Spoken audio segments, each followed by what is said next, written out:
Today we're going to start a new unit. This new unit's all about graphing and relationships and patterns. Patterns are a way of showing some sort of relationship between two different things. We're going to take a look today at how we can represent those in different ways. And so we're going to start off with something simple. It's a pattern of squares. In particular, we're going to look at the perimeter of these things. One way we can organize a pattern is into a table. So in my table below here, I've got frame number, and I've got the perimeter. So depending on the frame number, I've got a different perimeter. The first one I've got 1, 2, 3, 4. And the second one I've got 1, 2, 3, 4, 5, 6, 7, 8. And the next one I've got 1, 2, 3, 4, 5, 6, 7, 8, 9, 10, 11, 12. And there seems to be some sort of pattern here. If I look at them, they seem to be going up by 4. So I can guess what the next one will be. It'll be 16. Just to confirm my guess, let's try it out. 1, 2, 3, 4, 5, 6, 7, 8, 9, 10, 11, 12, 13, 14, 15, 16. Sure enough, it is 16.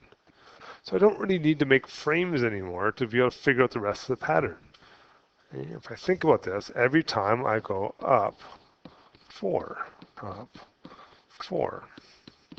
which means I should be able to guess the next one, or not really guessing, know the next one. It's going to be 20, and then 24, and then 28, without ever having to draw them out.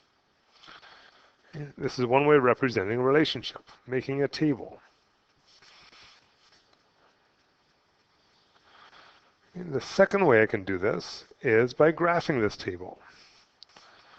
Okay, so we're going to do that next. Make a graph of this table. How do graphs work? Well, the first thing in your graph, we call this the independent variable. Always goes on the bottom of our graph. This is my frame number. Okay, we start frame number 1, 2, 3, 4, 5, 6, 7, 8, 9, 10, and so on. Up the side is the thing that could change. In this case, it was our perimeter. And we call it the dependent variable because it depends on what frame I'm looking at. Dependent. And in this case, I'm going to start at 0. And it kind of makes sense to go by 4s because that's what my table is doing. 4, 8, 12, 16, 20, 24, 28, 32, all about patterns here, 36, and 40. I can then graph each piece of information. So frame number 1 had 4 dashes that made a perimeter of 4. Frame number 2 had 8. Frame number 3 had 12. Frame number 4 had 16. And hey, look, there's a pattern going on here too. I can guess where the next dot's going to go. Looking at the boxes, it goes over 1 and up 1, over 1 and up 1, over 1 and up 1, and so on. And I kind of know that, and I in fact went past my table because for every frame that I added, every time I went over 1, I went up 4. Over 1, up 4, right? That's what my table is doing, just in a different fashion. Okay, so there's two different ways of talking about the relationship. A table organizes it for us, and a graph allows us to visualize it. Okay, let's look at a different relationship. Same shapes, but this time let's look at their areas. How many boxes do I have in the first shape? Well, I've only got one box. It's 1 square unit. But frame number 2 has 1, 2, 3. Frame number 3 has got 1, 2, 3, 4, 5, 6. Next one's got 1, 2, 3, 4, 5, 6, 7, 8, 9, 10. Ooh, is there a pattern to this one? Well, let's take a look at this. I went up 2. Then I went up 3, then I went up 4. I bet I can guess what the next one's going to be. I bet it's going to be up 5, which makes that 15, and up 6, makes that 21, and up 7 makes that 28. So again, there's a pattern. And all the things we're going to look at, there's going to be some sort of pattern. Maybe it's up, maybe it's down, maybe it's nice whole numbers 4 every time. Maybe it's a pattern like this one, but we're going to try and use our mental math skills to figure out some patterns. Okay, I want to graph this again. As we said before, the thing that comes first is our independent variable. That was our frame number. Always goes on the bottom. Up the side is the thing that can change. It depends on which frame we're looking at. And depending on which one, we get different areas. Okay, frame number makes sense to go by 1 still, because that's what our table did. But this time, when I look at my areas, I can't necessarily pick something to go up by that matches my table. It doesn't go up by the same amount each time. So I have to think about what kind of scale am I going to use. So I could try going up by 2s, 2, 4, 6, 8, 10, 12, 14, 16, 18, 20, but these two don't fit on that graph. That's a problem for me. So I'm going to have to try this again. And sometimes a little bit of guessing and checking, and you kind of have to count to yourself in your head first before you start. Maybe let's try 4s again like last time. So 4, 8, 12, 16, 20, 24, 28, 32, 36, 40. Hey, that works. All the data, the information in my table will fit on this graph. Let's try graphing it. Frame number 1 is 1. Well, 1's not really on my scale. 2 is about there. 1 is about there. So 1 will be right about there. 2 and 3, that's right about there. 3 and 6, that's halfway up the next block. Okay, 4 and 10, oh, I still don't have a nice one, but I know pretty much where it is. It's in the middle of 8 and 12. 5 and 15, 5 and 15 is 3/4 of the way up the next one. 6 and 21, it's just past 20. And 7 and 28 is the actual only dot that I know for sure it falls on a nice grid number. But all the rest, I can estimate where they are thinking about patterns. 2 is halfway, 1 is half of that. There's my 10, which means 9 and 11 are in between. And this time, I get a different shape. In fact, if you look at the graph this time, you'll notice that it's curving. Why is it curving? Well, it's because it's following a pattern, but not exactly the same pattern every time. Last time we could guess where the dots are going because our pattern in our table went up by 4 every single time. So our graph went up by 4 every single time. This time our table is constantly changing, so our graph is constantly changing. Okay, these are two really good examples of how we can show relationships between things. Our big idea for today, talking about these relationships. How can we represent them? I could talk about them in words. Hey, for every time I add a frame, I had 4 more sticks perimeter-wise. I can make a table of values, organize my data into information. I could graph that data, visualize what's going on here, or possibly, and this one we'll leave for last year, I can actually make an equation to represent the situation. Each of these things is interchangeable. They should show the exact same information, just doing it in a different kind of way. Sometimes when we graph things, we're going to get a straight line. If we do, we call these things linear relationships, or if you will, line relationships. Linear, line. Like the first one, it made a nice, perfectly straight line. If they aren't lines, they're not straight, well, we just call them not linear, not lines. They're curves, they're something else. I don't know what's going on there. It's a different kind of pattern. Okay. Sometimes we're going to have to create our own tables, and as I was talking about, you get to choose any value you want for the independent variable. And I call that x most of the time. And we're going to figure out the corresponding value of y, which is called the dependent variable. It's going to depend on what you chose. So if I go back for a second, my frame number is my x, my area is my y. If I go back again, my independent variable is my frame number, it's my x. My perimeter depends on it, it's my y. If you will, your tables are always in the order x, then y. And on a graph, the bottom one is always x, and the top one is always y. Always, always, always, always.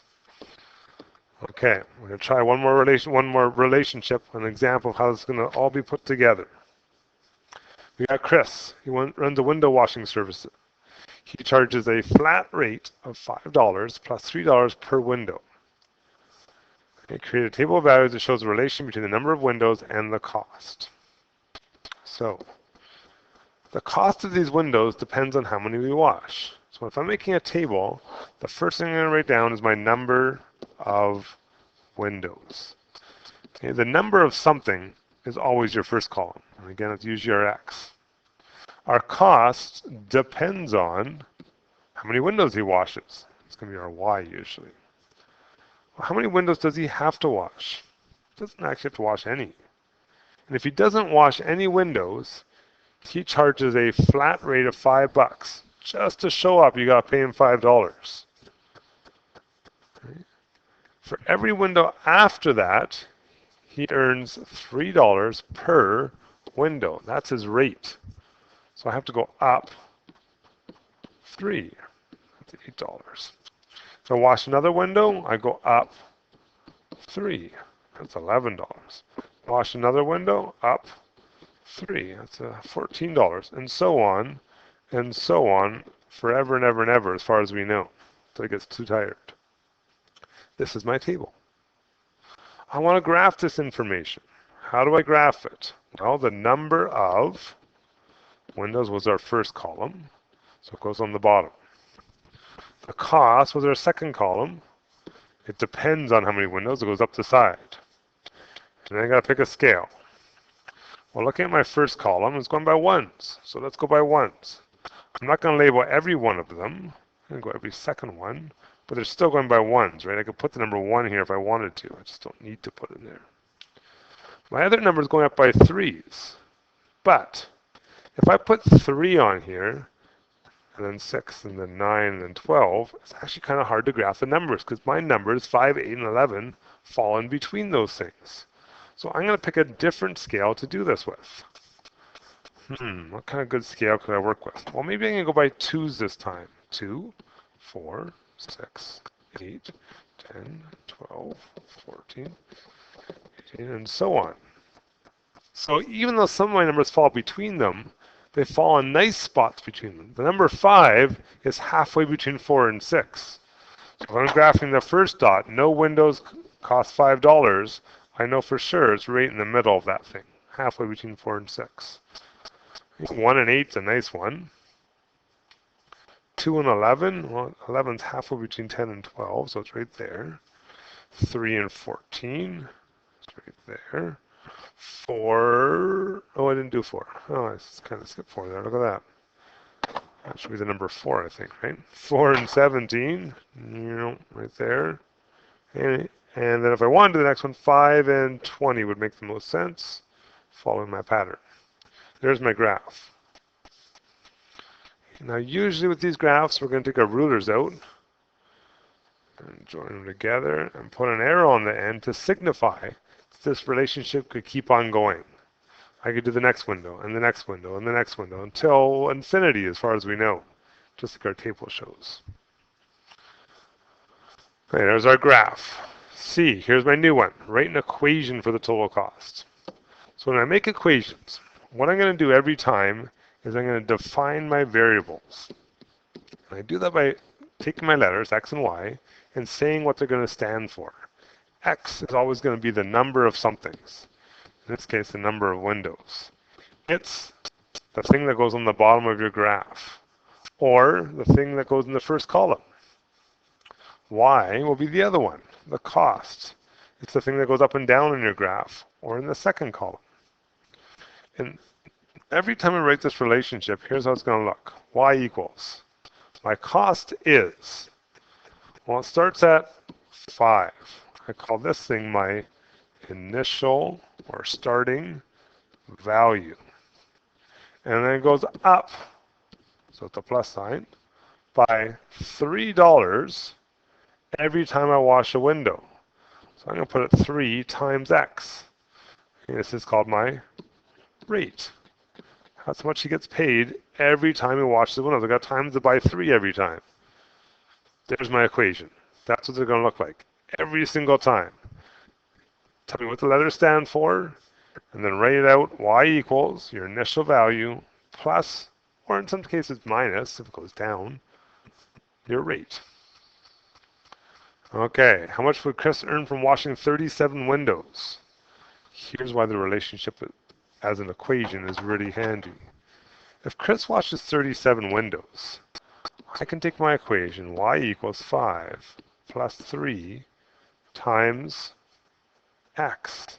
X was my number of windows. Well, if I know he washes 37 of them, I can replace x with 37 in my equation and then do some bed maths. Okay, 3 times 37 is 111, right? Add it to 5, and he gets paid $116 for 37 windows. It's a beautiful use of that equation. I don't want to make a table all the way to 37 windows. That would take a long time. I could do it, but it would take a long time. Okay, why else do I like this? Let's look at the last question here. Chris earns $311. How many windows did he wash? Well, isn't that another perfect example of how I can use this equation? $311 is how much it cost to pay Chris. Well, this is my cost. I know it's 311. So I'm going to replace y with 311, and then I have to figure out what x is, the number of windows. What is this algebra again? Numbers on one side, letters on the other. Let's move that 5 over here, subtract it.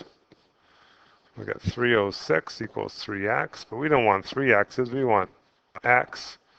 So we got to divide, and x is 102. He washed 102 windows. Okay? The whole idea of making equations, I can use it to solve problems that would be painful to solve otherwise. I don't want to make a table that has to go all the way down to $311. I want to be smarter about this. Okay, we're going to do this kind of thing over and over and over again this week. Okay, last idea. I started today with 2 different graphs, one of which was a line and one of which was a curve. We call those linear and nonlinear. But mathematicians are always looking for shortcuts to do things. I don't want to have to draw things out if I don't have to. So a smart way of figuring out if things are lines or not lines is to just look at the table. And what we want to look for in the table is something we call the finite differences. And that's the differences in the y values, the second part of the table. If your y values are following a pattern, they go up or down by the same amount every single time, automatically a line. Like where we started today, went by 4 every single time. Back here at the beginning in this graph. Okay, we went up by 4, up by 4, up by 4, up by 4. This is called my finite differences. If they're not the same, they're constantly changing. Went by 2, then 3, then 4, then 5, then 6, then 7. Those are not the same. Well, guess what? It's not a line. So it's a quick way of telling if something's a line or not. So here's my table. Okay, I want to look at the y's. The y's tell me this. I went from 10 to 20. That goes up 10. 20 to 30. That's up 10. 30 to 40. Up 10. Turns out if I draw this, this thing is linear. They're all the exact same number. If I look at the second one here, I went up 3, and then up 5, and then up 7, and so on. In fact, I don't even care about the other ones, because what do I notice? These are not the same number. This graph, if I actually had to work on it, would not be a line, or in our fancy words, not linear. Okay, so we're going to have some questions today about patterns. Are they making lines or not? We're going to have some things about making tables and graphs, and maybe even trying to solve some problems with equations. This really is our focus going down the road. We might see 1 or 2 today, but don't have to stress too much about that part yet if it doesn't quite make sense. Okay, if you try the sheet, if you're stuck, come see me.